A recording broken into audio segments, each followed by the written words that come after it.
I call Cameron Luxton. Well, Madam Speaker, it is indeed a pleasure to rise and speak once again in this House on the matter of alcohol over Easter. Just this time it includes a couple of extra days. Madam Speaker, the honourable member that spoke previously also talked about a bill that has previously been voted down in this House and that the ACT Party and myself as a sponsoring member thought would achieve great things in this country. Allowing people to trade and consume alcohol over Easter in a way they see fit, and to address some of the issues that the honourable member who just spoke mentioned. One of the issues he said was visitors come to New Zealand, they are surprised they can't get a drink. Well, they're also extremely shocked when they find out that this particular town or that particular town has got closed shops and that workers have been forced not to work because of the changes. Madam Speaker, I'm sorry I missed that heckle, but it's a great one. But I'm very interested, Madam Speaker, in the lobbying efforts from the honourable member who's just resumed his seat.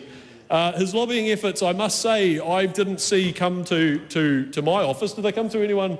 No, the ACT Party didn't get it. I guess they just thought, you know, a party like ACT that believes in freedom and choice will just support such a bill. But then again, Mr. Speaker, I guess maybe he just thought, look, the lobbying's already been done. There's been a hard-working and humble member of this House that's been out meeting people in the community, workers who want to be able to have the choice, people who are getting sick of the problems that come with, as the honourable member mentioned, the issues that come with a different type of rule regime for some specific days of the year. Madam Speaker, a humble and hard-working MP of this House has been out in the regions, different parts of the country, gathering support for a change like this, engaging, Mr. Speaker, with the interested parties, representative bodies, peak bodies of industry which are affected, talking to workers, hearing the stories, Mr. Speaker. So I suppose the lobbying efforts from the honourable member who's just resumed his seat weren't required in that regard. Mr. Speaker, I will be supporting this bill. It is a conscience vote. Oh, I'm sorry. Was that not made clear enough for the members on the other side? No, I will be, Mr. Speaker. I'm just pulling out my phone for a moment because I just wanted to read something from the Hansard. It's kind of interesting because what we had was some members make some contributions that we'll just put it out there and read what it is. This is from the Hansard. Referring to my speech around the Easter trading bill, he talked about the issue of a possibility that people who have a negative, I think he called it, relationship with alcohol would go and hoard alcohol. The research suggests that that is not the case, sir.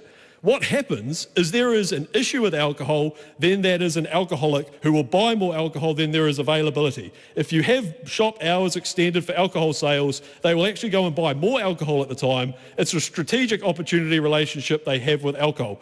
Mr. Speaker, that was Helen White.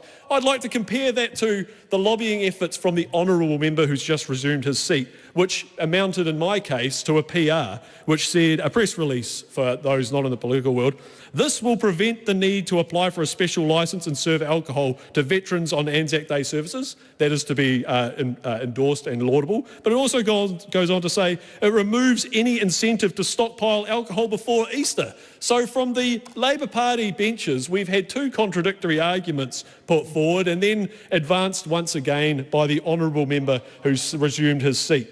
He said there is no good reason Mr. Speaker, the member had said there is no good reason to restrict people's choice over these days. Well, I agree entirely. It's funny that some restrictions that the honourable member thinks are worthwhile on New Zealanders' lives what has changed? Are worthwhile, but other restrictions aren't. And I agree with the honourable member that in this particular case it makes no sense. The evidence doesn't work out. The theological argument the honourable member put forward doesn't mean that we need to be banning alcohol on the day. But we knew this already, didn't we, James Meagher? We knew this already, didn't we, Carl Bates? We knew this already, didn't we, Diane Bidwar? Members who went about this House lobbying on behalf of common sense changes to the rules so that New Zealanders can enjoy their Easter weekend in a way they see fit.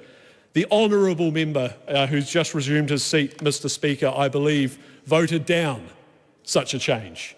And so you have to wonder, when the honourable member says, why are we still got this situation? How could this possibly be? How has it taken so long? I guess it's just something we ended up with. Well, what we know, Mr. Speaker, those of us who have been in this House for more than a couple of months, is that an opportunity like this already did happen. There was an opportunity to make that change. Members across the House were given a conscience vote on the issue, and the honourable member, who's just resumed his seat, chose to vote against that change to Easter trading. It did. He, in his speech, Mr. Speaker, we have to give the honourable member his fair argument. He said it was to affect workers' rights and trading hours. But to then go on and say it makes no sense that you can't go to a shop and buy what you want, at the same time saying we're not going to allow shops to open, and then say it affects workers' rights because workers should have a day off, but then vote against a bill that gives every single worker the choice to have a day off, which doesn't currently exist. I mean, drinking is not working, I guess. This bill, Mr. Chair, goes further than my bill. Mr. Speaker, goes further than my bill, which would have not gone near Christmas or Anzac. And I think there is a fair argument about Anzac Day. Christmas Day, the honourable member also touched on, and I think he raises a point there. There isn't a big cry in the community for trading and alcohol sales on Christmas Day. Look, if it's the will of the public and the House thinks that it's a good idea to open up the trade, the ACT Party supports opening up choice, and I think that that's something we should do. But I give kudos to the member for acknowledging that not all New Zealanders think that is a good idea, and I certainly experienced that in the lobbying that I did out in the community, in the businesses, in this House, talking to other members across the House to try and get some sanity to our laws. We did hear that Christmas is an issue.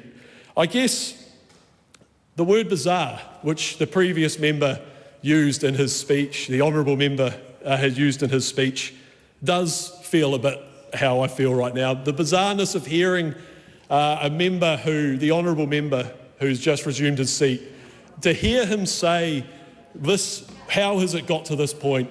How has this sensible change not already been made? And then looking in the voting records and seeing certain members who are sitting on the opposition seats right now, a full list of names that voted no on a conscience issue to fix this very problem. It does feel bizarre, Mr. Chair. It does feel like the Twilight Zone. But look, in my final remaining 2 minutes, Mr. Chair, I won't delve into the historical sayings and happenings of the honourable member who's just resumed his seat. I would like to actually say what a good situation this will lead to for New Zealanders who want to choose how to spend their days. When they look at a rule put in by this House, it has to be backed up with evidence. It has to, if it relies on tradition, there has to be a solid grounding of tradition. If it relies on evidence to maintain a law, there should be solid evidence to maintain a law. And as the honourable member had put out, there just isn't that sort of evidence and tradition to maintain this. What we need to do, Mr. Speaker, is fix up the things that are getting in the way of New Zealanders' lives. Fix up the hurdles in every part like this government does.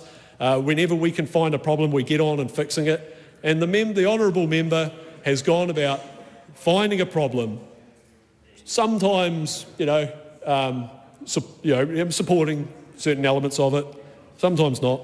But he's taken this to the House. As the honourable member has said, it's been not a major issue. It's not one of the major things facing this country. But it is a small inconvenience in the lives of New Zealanders. It's something that Members' Day is designed to fix. And so I look forward to using my conscience vote to vote in favour of this bill brought by the honourable member.